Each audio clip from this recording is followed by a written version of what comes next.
जी, अस्सलाम वालेकुम। देश और परदेश के तमाम देखने वाले, सुनने वाले, चाहने वाले दोस्तों को प्यार भरा सलाम। मैं हूँ दिल एहसान और आज फिर आपकी ईमेल्स के साथ एक बार फिर आपकी खिदमत में हाज़िर हूँ। और सबसे पहली ईमेल है जी तलहा साहब की। तलहा साहब लिख रहे हैं, dear concerns, I am currently working as counter service manager at आगे इन्होंने बैंक का नाम लिखा जी, in Pakistan. I done my master degree in commerce with finance specialization. I want to move for Portugal permanently. Your kind support requested for visa process and all relevant issue. Talha भाई, आपने भी कोई देखें, मैं हमेशा आपसे ये कहता हूँ कि मुझसे एग्जैक्ट जो आपको इन्फॉर्मेशन रिक्वायर्ड है वो लिखा करें। बाकी ये वीज़ा रिलेटेड या दूसरे जो भी इश्यूज़ हैं तो उस पर तो ये सारी वीडियोस जो हैं वो मौजूद हैं और मैं रोज़ाना जवाब दे रहा हूँ। और आपकी जो इंक्वायरी है, अब इसमें मुझे नहीं पता कि आप एग्जैक्टली जानना क्या चाहते हैं। थोड़ा सा मैं ये फिर भी कह दूंगा इसमें मज़ीद के आप स्टडी वीज़ा कोशिश कर सकते हैं अपनी रेलेवेंट फील्ड में, या आप कोई स्पॉन्सरशिप लेटर अरेंज करके अगर आ सकें तो पुर्तगाल की इमिग्रेशन जो है वो आज की डेट तक सबके लिए ओपन है, चाहे आप किसी भी स्टेटस पर आएँ। अगली ईमेल है जी जुनैद साहब की। इन्होंने लिखा जी, अस्सलाम वालेकुम। सबसे पहले तो आपका बहुत बहुत शुक्रिया, आपने मेरी ईमेल को अपनी वीडियो में पढ़ा और मुझे डिजिटल नोमैड की तरफ जाने के लिए गाइड किया। बट मैं यहाँ ये बताना चाहता हूँ कि मेरी इनकम बहुत ज़्यादा नहीं है। मैं मंथली 800 से 900 यूएसडी के दरमियान अर्न करता हूँ, जो कि पाकिस्तानी 2,15,000 से 2,30,000 बन जाते हैं। पुर्तगाल में minimum wage 740 euro per month है। अगर मैं अपनी पे यानी यूएसडी को यूरो में कन्वर्ट करूं तो ये 734 यूरो पर मंथ बनती है, जो कि 06 यूरो कम है, 6 यूरो यानी कम है। काइंडली मुझे इस बारे में गाइड कर दें कि क्या इस तरह मैं अप्लाई कर सकता हूं और मिनिमम बैंक स्टेटमेंट कितनी होनी चाहिए, और जिस तरह जॉब सीकर वीज़ा की अपॉइंटमेंट नहीं मिल रही, क्या डिजिटल नोमैड की भी नहीं मिल रही। मैंने आपके चैनल पे वीडियो सर्च की बट मुझे मुझे डिजिटल नोमैड पर वीडियो नहीं मिल सकी। काइंडली उसका लिंक भी शेयर कर दें, शुक्रिया।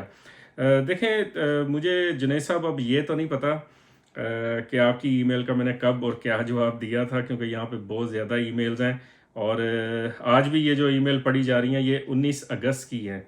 और आज वैसे तो जो है डेट ये 27 अगस्त हो चुकी है, लेकिन आपकी जो ईमेल है ये 19 अगस्त की आई है, क्योंकि शुरू में बहुत ज़्यादा ईमेल्स आई हैं और मैं कोशिश कर रहा हूँ मैक्सिमम टाइम दे के सब ईमेल्स को जल्दी जल्दी रिप्लाई किया जाए। एनीवे, देखें सर, डिजिटल नोमैड जो है वो जितनी सैलरी आपने लिखी है या जितनी आपकी अर्निंग है, तो आप डिजिटल नोमैड के लिए बिल्कुल क्वालिफाई नहीं करते।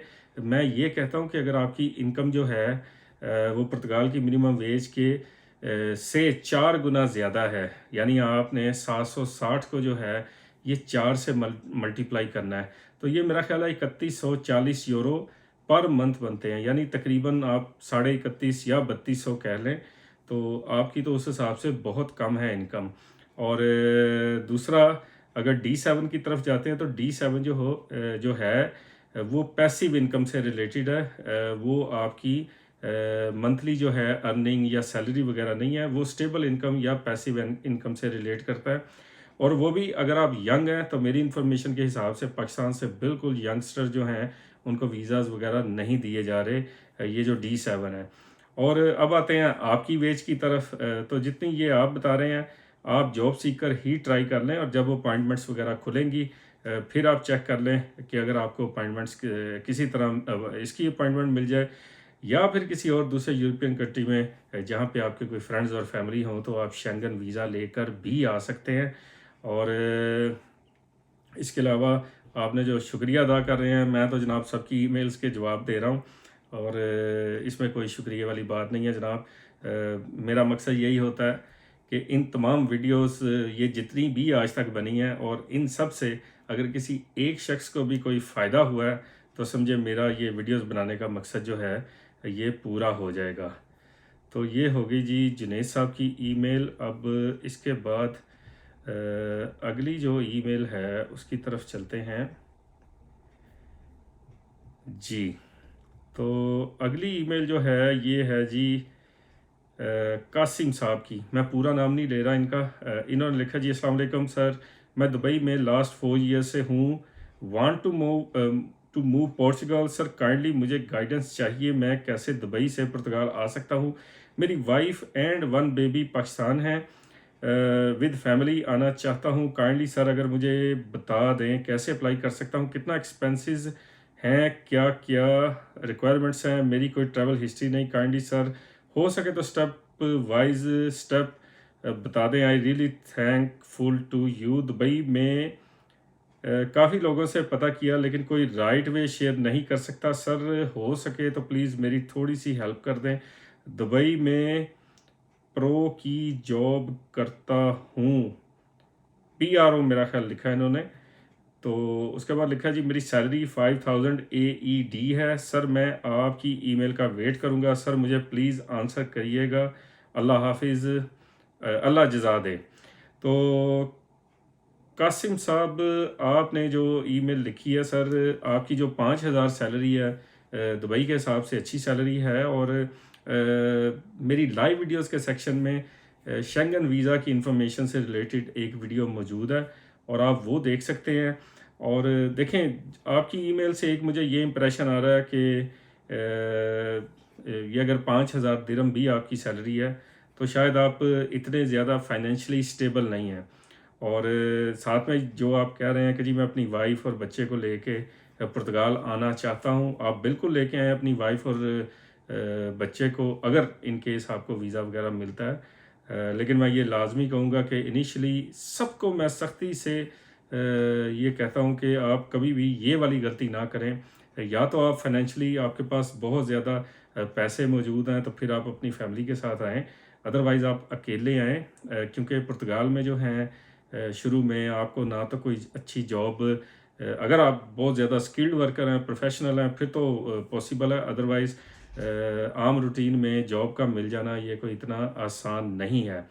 और इसके बाद बिज़नेस वो भी ज़ाहिर है, आप पहले ही दिन से कोई इस तरह का बिज़नेस वगैरह नहीं कर सकते जो क्लिक कर जाए। अगर आप बहुत ज़्यादा लकी हुए हैं तो हो सकता है आपका काम वगैरह भी अच्छा कोई शुरू हो जाए, लेकिन यानी ये 100% श्योर नहीं है। तो ये सबके लिए पैगाम है इस वीडियो के थ्रू, आप प्लीज़ कभी भी अपनी फैमिलीज़ के साथ जो है इनिशियली ना आएँ। हमें रोज़ाना जो हैं मैसेजेस आते हैं, कॉल्स आती हैं, किसी को रहाइश का मसला है, किसी को काम का मसला है, किसी के खुदा न खास्ता पैसे ख़त्म हो चुके हैं। तो प्लीज़ आप कभी भी ऐसा स्टेप ना लें अगर आपके पास इतना सरमाया नहीं है। और दूसरा आपको भी यही कहूँगा, जैसे ये पिछली वीडियोस में भी सबको यही बता रहा हूँ, आपको भी यही कहूँगा, या इससे पहले जो 1-2 सवाल हैं उनमें भी यही कहा कि अगर तो आपको आसानी से वीज़ा मिल जाता है। ये जैसे मैं कह रहा हूँ कि आप प्लीज़ लाइव वीडियोस वाले सेक्शन में शेंगन वीज़ा की इन्फॉर्मेशन वाली वीडियो लाजमी देख लें। और दूसरा, अगर पुर्तगाल को जो है ये आप बिल्कुल भी कोई भी वीज़ा को लेकर इसको फोकस ना करें। शेंगन स्टेट्स में 27 कंट्रीज़ हैं टोटल। तो आप पुर्तगाल के अलावा जो बाकी 26 ममालिक हैं उसमें किसी का भी, अगर आप उसमें से किसी का अप्लाई करेंगे तो कहीं ना कहीं आपकी बात बन सकती है। ये लाजमी नहीं है, मैं बार बार इस पर भी काफ़ी दफ़ा वीडियोस बना चुका हूँ कि अगर आप पुर्तगाल आने का इरादा रखते हैं तो आपके पास सिर्फ और सिर्फ शेंगन वीज़ा ही होना चाहिए। ये लाजमी नहीं है कि आपने सिर्फ पुर्तगाल का वीज़ा ही लेकर आना है। तो ये थी जी ईमेल कासिम साहब की। और इसके बाद अगली ईमेल है जी संदीप साहब की। इन्होंने लिखा जी hello sir, my name Sandeep, I live in Germany, can I talk to you sir. और इसके बाद इनका व्हाट्सएप का नंबर है। और संदीप साहब, आप मुझे अगर कोई बात पूछना चाहते थे तो आप मुझे क्या उसे कहते हैं, ये यहाँ पे ईमेल में ही लिख देते तो ज़्यादा बेहतर था। आपने सिर्फ नंबर दे दिया है, तो इस नंबर का सर मैं क्या करूँगा। आगे हैं जी जमशेद साहब, अस्सलाम वालेकुम डियर अदील साहब, I required some information from you, my WhatsApp number, when you free please call. तो ये जमशेद साहब ने भी अपना नंबर लिखा है। और रिक्वायर्ड सब इंफॉर्मेशन, ये रिक्वायर्ड सम इंफॉर्मेशन की बजाय सर अगर आप मैसेज लिख देते तो अभी जवाब मिल जाता आपको। इसके बाद हैं जी अली साहब, अली साहब लिख रहे हैं जी, अस्सलाम वालेकुम वरहमतुल्लाहि वबरकातुहू, जज़ाकल्लाह खैर for amazing and most useful information you are providing. Thank you जनाब। Please tell me how long it takes to get first TR after locking file in article 89(2)। तो ये सर तकरीबन अगर आज की डेट के हिसाब से इसकी काउंटिंग की जाए तो तकरीबन समझ लें आप 1.5 साल के आसपास ये ज़्यादा भी हो सकते हैं, बल्कि ज़्यादा ही मैं कहूँगा, कम कहने का मेरा ख्याल है कोई ख़ास फ़ायदा नहीं है। तो तकरीबन 1.5 साल आप जहन में रखें। इसके बाद आगे लिख रहे हैं जी, I am coming in November on visit visa, what is the best way to collect first year quickly. तो सर रेजिडेंस कार्ड अली साहब क्विकली जो है, आप जैसी सिचुएशन में जो लोग आते हैं वो आर्टिकल 90 में अगर उन्हें 1850 से ज़ायद की जॉब ऑफ़र होती है यहाँ पे, अगर वो ऐसी जगह पे काम करते हैं जहाँ पे उनकी सैलरी 18,500 यूरो से ज़्यादा, तो फिर वो आर्टिकल 90 के लिए एलिजिबल है। तो फिर आपकी जो रेजिडेंस कार्ड है आप फौरी तौर पे, यानी ये जो आपने फ़ाइल लॉक की है, इसका आपको वेट करने की ज़रूरत नहीं, आपने डायरेक्ट इमिग्रेशन ऑफिस को कॉल करके अपनी अपॉइंटमेंट बनानी है। और साथ में ये जो आप लिख रहे हैं कि आपने नवंबर में आना है, तो अब तक की जो इन्फॉर्मेशन है 29 अक्टूबर को सेफ का जो है वो ख़ात्मा हो रहा है इमिग्रेंट्स के लिए। इसके बाद दूसरा जो अदारा है APIMA, तो वो इमिग्रेंट्स को डील करेगा। तो देखते हैं मज़ीद इस पे क्या डेवलपमेंट्स होती हैं। तो लेकिन आपकी इन्फॉर्मेशन के लिए आपको बता रहा हूँ। आगे आपने लिखा जी, what is the best way to collect TR quickly, should I apply from other cities as I am an online tutor and I am not willing to live in Lisboa to save rental cost and live in peace, which city safe I should apply from to get a quicker process, जज़ाकल्लाह खैर। तो अली साहब ये जो अब आप file lock करते हैं तो इसका ना तो सेफ से कुछ लेना देना है, ना इसका किसी एरिया से लेना देना है, और आप सिर्फ एक क्यू में जो हैं वो लग जाते हैं। मिसाल के तौर पे आज अगर 27 अगस्त है, तो आज अगर आप फाइल लॉक कर रहे हैं तो आप पूरे पुर्तगाल के या पुर्तगाल के जो आइलैंड है वहाँ पे कहीं से भी अगर आप फाइल लॉक कर रहे हैं तो आपका जो क्यू का सिस्टम है वो सेम ही है, ये 27 अगस्त ही रहेगा। और आपसे आगे अगर 100 हैं, और अगर आप समझ लें लिस्बन की जगह अलगार्व चले गए, अलगार्व की जगह पोर्तो चले गए, तो वो नंबर वहीं पे रहेगा, इसमें कोई किसी किस्म की तब्दीली नहीं आएगी। तो आपको इस बारे में बिल्कुल भी परेशान होने की ज़रूरत नहीं है। लेकिन आपने जो डिसीजन किया है वो बड़ा ज़बरदस्त है कि आप लिस्बन नहीं जा रहे। आगे चलते हैं जी, अली साहब के बाद यासीन साहब की ईमेल है। इनका मैसेज 3 इन्होंने लिखे हैं जी, आई वांट वीज़ा। तो ये 3 लफ्ज़ जो हैं, वीज़ा सर सबको चाहिए, हमें भी चाहिए, आपको भी चाहिए, लेकिन मैं कोई एम्बेसी नहीं हूँ, ना ही कोई वीज़ा ऑफिसर हूँ। तो आपने कोई प्रॉपर जो है सवाल नहीं लिखे पूछा। अच्छा जी, आगे चलते हैं। वसीम साहब हैं, वसीम साहब लिख रहे हैं जी, अस्सलाम वालेकुम सर जी, आप बहुत अच्छा काम कर रहे हैं। मैंने आपका चैनल कुछ डेज़ पहले ऊबर वाले भाई वाली वीडियो देख के ज्वाइन किया। मेरा एक इशू है, मेरे ऊपर FIR हो गई है PPC 506 की, पर कभी अरेस्ट नहीं हुआ, ना ही जेल जाना पड़ा। केस म्यूचुअल अंडरस्टैंडिंग से कोर्ट से एक्विटेड है। अब जब PCC निकलवाता हूँ तो उस पर मेंशन आता है, क्या इससे कोई मसला होगा या नहीं? अगर नहीं तो मैं अप्लाई करूं, और अगर कोई मसला होगा तो मैं अप्लाई ही ना करूं। नोट, आप PCC देखना चाहें तो मुझे बता दें सर, कहाँ सेंड करूं, मैं कर दूंगा, जज़ाकल्लाह खैर। ढेर सारी दुआएं आपके और आपकी फैमिली के लिए। रिगार्ड्स वसीम। तो वसीम साहब, मेरा ख्याल है बेहतर है कि आप मुझे ना ये भेज ही दें, ताकि मैं इस पे किसी से ऑफिशियल जो है यानी जिनका ये काम है, तो किसी प्रोफेशनल लॉयर को आपका ये जो PCC है वो भेज के, तो फिर मैं आपको कंफर्म कर सकता हूँ। क्योंकि ये बड़ी सिचुएशन जो है आपकी, इस पे मैं सेंसिटिव सिचुएशन है आपकी, तो मैं नहीं चाहता कि आपको किसी किस्म की भी कोई गलत एडवाइस की जाए। बाकी मेरा ख्याल है अगर आप वैसे अपना प्रोसेस जो है वो जारी रखें तो इसमें कोई हर्ज वाली बात नहीं है, क्योंकि ये किस्म का काउंटडाउन शुरू होता है। तो ये मेरी एक आपको एडवाइस है। लेकिन PCC आप प्लीज़ मुझे भिजवा दें, तो मैं किसी प्रोफेशनल से है इसको कंफर्म करके फिर आपको बताऊंगा। मैं इस पे किसी किस्म का कोई कमेंट नहीं करूंगा। मेरी आदत है कि जिस चीज़ का पता है उस पे मैं जनाब वो जिसे कहते हैं डंके की चोट पे, और मैं खुला के उस पे वीडियोस पे भी आपको पता है आप देखते होंगे, चाहे वो पासपोर्ट के हवाले से है, किसी आर्टिकल के हवाले से है, कोई न्यूज़ अपडेट है कि पुर्तगाल में क्या चल रहा है या फ्रांस में क्या चल रहा है या जर्मनी में क्या चल रहा है, तो जिस चीज़ की मेरे पास कंफर्मेशन होती है तो वो फिर मैं बिल्कुल दावे और सबूत के साथ जो है वो मैं बात करता हूँ।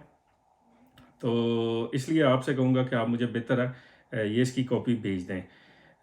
अगर आप मुझे वाया ईमेल कोई भेजने में मसला हुआ तो आप मुझे फेसबुक पे इनबॉक्स में इस रेफरेंस के साथ के वीडियो में आपका जिक्र हुआ था तो तब भी भेज दें ताकि आपके लिए आसानी रहे। उस्मान साहब की ईमेल है जी, sir please I want to come Portugal for job purpose, my age 22, I have medical dispenser course, I am from Pakistan, please guide me how I come, how visas process, how much cost to reach Portugal, have any job in Portugal for me। देखें आप जैसे जितने भी ये लोग visa related जो हैं, और हमेशा मैं सभी वीडियोस में एक ही बात करता हूँ, अगर आप स्किल्ड हैं, अगर आप प्रोफेशनल हैं, तो ये जो यूरोप के 27 ममालिक हैं इनमें से कि कोई भी ऐसे मुल्क को पकड़ लें जहाँ पे आपको कोई रिक्रूटमेंट एजेंसीज वगैरह, एम्प्लॉयमेंट एजेंसीज जो हैं उनसे आपका डायरेक्ट रब्ता हो जाए, फिर उनको आप सीवी वगैरह भेजें और फिर आगे कोई बात बन सकती है। अदरवाइज़ बहुत कम चांसेस हैं वीज़ा मिलने के। मैं किसी का दिल नहीं तोड़ना चाहता, और लेकिन आप जो हैं आपको हकीकत का पता होना चाहिए। यही आप किसी एजेंट को पैसे दे दें या किसी एजेंट के पास बैठे हों तो वो आपको बड़े बड़े ख्वाब दिखाएगा। तो मैं इसलिए आपको क्लियर करता हूँ कि ऐसी कोई इसमें कोई हकीकत नहीं है। तो बेहतर है कि अगर आपको जॉब मिलती है तो फिर आपको स्टेप लें, अदरवाइज़ अपना टाइम और अपने पैसे मत ज़ाया करें। आगे आसिफ साहब की ईमेल है जी, इन्होंने लिखा जी आई नीड योर हेल्प। तो ये भी 4 लफ्ज़ लिख के इन्होंने जनाब बात ख़त्म कर दी है। तो आगे हैं जी इरफान साहब ने ईमेल लिखी जी, वीज़े के बारे में कुछ इन्फॉर्मेशन दें, वो क्या चीज़ है D2। अस्सलाम वालेकुम सर, क्या हाल है आपका। और D2 वीज़ा के बारे में इन्होंने इन्फॉर्मेशन पूछी। तो आपसे सर मैं रिक्वेस्ट करूंगा कि यूट्यूब के पेज देश और प्रदेश पर लाइव वीडियोस के सेक्शन में जाएं, तो वहां पे ये D2 की वीडियो मौजूद होगी। आप देखेंगे तो इंशाल्लाह आपको A to Z सारी समझ आ जाएगी कि ये कैसे प्रोसेस होगा। अगली ईमेल है जी महरीन की, इन्होंने लिखा जी अस्सलाम वालेकुम, आई एम महरीन फ्रॉम, इन्होंने आगे शहर का नाम लिखा है वो नहीं मैं ले रहा, मुल्क का नाम लिखा है। आई हैव क्वेश्चन कि मेरे हस्बैंड की फ़ाइल मार्च 2022 में आर्टिकल 88 में लॉक हुई थी, अभी तक बायोमेट्रिक नहीं हुए। मीनवाइल अब हमारा बेबी बोर्न हुआ है, सो हम भी आर्टिकल 122B में अपॉइंटमेंट ली है। अब आप बता सकते हैं हमारे लिए किस आर्टिकल के थ्रू TRC लेना बेटर होगी। Need urgent reply, thanks in advance. आपकी ईमेल है जी 19 अगस्त की, और मैंने जब ये देखी है तो मैंने पढ़ दिया। सॉरी, आपको शायद अर्जेंट इस पर रिप्लाई चाहिए था। आपकी फ़ाइल अगर 22 मार्च की लॉक हुई है तो देखें आप ये टोटली अप टू यू है कि आप चाहें तो आप अपने बच्चे की बेस पे आर्टिकल 122 में रेजिडेंस कार्ड लें, या फिर आप चाहें तो आप जैसे ये आपकी फ़ाइल लॉक है मार्च की, इसमें कर लें जो आपके लिए जो आपको सूट करता है। वैसे मुझसे अगर पूछें तो मैं यही कहूँगा कि आप अगर लेना चाहते हैं तो फ़ाइल आपकी लॉक है, ईमेल भी आपको बिल्कुल आप किनारे पे खड़े हैं, तो मेरा ख्याल है अगर आपका काम शाम सारे मामला ठीक हैं, जब आपने फ़ाइल लॉक की थी आपके डॉक्यूमेंट्स वगैरह आपको पता होगा कि सारे ये ओरिजिनल थे। आपका अगर कोई वर्किंग कॉन्ट्रैक्ट है, अगर आपकी कोई प्रूफ ऑफ एड्रेस है, तो ये सारे डॉक्यूमेंट्स अगर आपको लगता है कि ठीक थे, किसी किस्म का कोई इसमें किसी 2 नंबर इंसान की इसमें इन्वॉल्वमेंट नहीं थी, तो फिर आप इसी पे रहें। अदरवाइज़ फिर बच्चे वाली बेस ज़्यादा बेहतर होगी ताकि आपकी सारी चीज़ें इन राइट वे हों। और इसके बाद आपके लिए इसमें एक गुड न्यूज़ ये है कि जिस दिन से आप पुर्तगाल में आए हैं, आपका नेशनलिटी का टाइम पीरियड फिर उस दिन से शुरू होगा जिस दिन से आपका tax number, social security number, कोई जुनता बनी है, या आपका वर्किंग कॉन्ट्रैक्ट है, या फिर आपकी सैलरी स्लिप है, या फिर रिसीबो वर्द है। तो इनमें से जो भी चीज़ें आपके पास मौजूद हैं, उस दिन से लेके आपका ये 5 साल वाला पीरियड भी शुरू हो जाएगा। तो तकरीबन आपके 2 साल नेशनैलिटी के जो हैं ये बच जाएंगे, यानी 3 साल बाद आपने बेबी की बेस पे अपनी नेशनैलिटी अप्लाई करनी है। और आपका न्यू बॉर्न बेबी जो है वो आपने लिखा तो नहीं है मेरा ख्याल, उसे भी करता हूँ तो सीधा दाऊँ मिल गया होगा या मिल जाएगा, और प्लस पुर्तगाल का पासपोर्ट भी मिलेगा। तो ये थी जी आज तक की ईमेल। और अब मैं आपसे इजाज़त चाहूँगा। तो ये 19 अगस्त तक की ईमेल जो हैं ये मैं पढ़ रहा हूँ, अभी आगे भी मज़ीद 19 की जारी हैं। तो ये सब वो वाली ईमेल्स हैं जो देश और प्रदेश .com वेबसाइट पर कॉन्टैक्ट अस में जिन लोगों ने मैसेजेस लिखे हैं, मैं वो ईमेल पढ़ रहा हूँ। आप सबसे रिक्वेस्ट है, किसी भी और ईमेल पे आप बिल्कुल मुझे ईमेल ना करें, क्योंकि मैं सिर्फ़ और सिर्फ ये वाले मैसेजेस पढ़ रहा हूँ जो कि आपकी जो हमारी जो वेबसाइट है उसके थ्रू आपके मैसेजेस आए हैं। तो मुझे अब इजाज़त दें, आप सब अपना ख्याल रखिएगा और दुआ में याद रखिएगा। अल्लाह हाफिज़।